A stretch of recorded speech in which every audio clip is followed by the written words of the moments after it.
Hi hello नमस्कार मोर सांग माने मु आपनको आर एन गोट फार्म को स्वागत जनाऊँगी। देखंतु आज आम पड़िया छेली चरैबा को आनीचु। केउपरि भाव आमर छेली माने घास खाउछंती। घास तो खाउछंती हेले छेली मानकर मुख्य समस्या होची वर्षा दिन रे पाटी घा हेबार।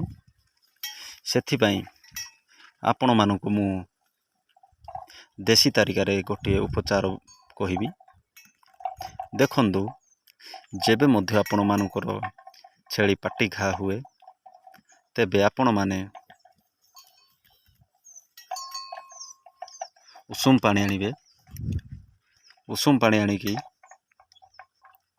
गोटे कॉटन कपड़ा खोजिबे एवं समस्ते जानिथिबे प्राय घरे आमर सड़ा खार थाए।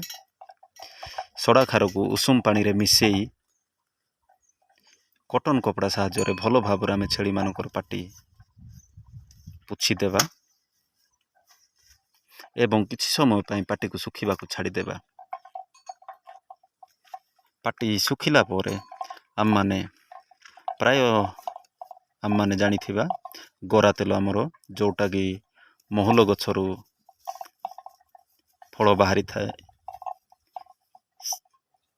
से फल तैयारी होइथिबा तेल गरा तेल ताहाकू आमे पाटी रे भल भाव लगई देबा।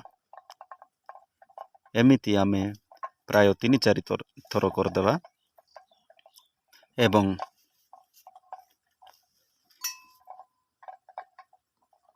एही जिनिसटी आपण माने विशेष करी संध्या टाइम रे कले आपण को छेली जल्दी भल हेबार बहुत चांस थाए। कहीं छेली राति सारा चरी न थाए जहा द्वारा तांको पाटी रे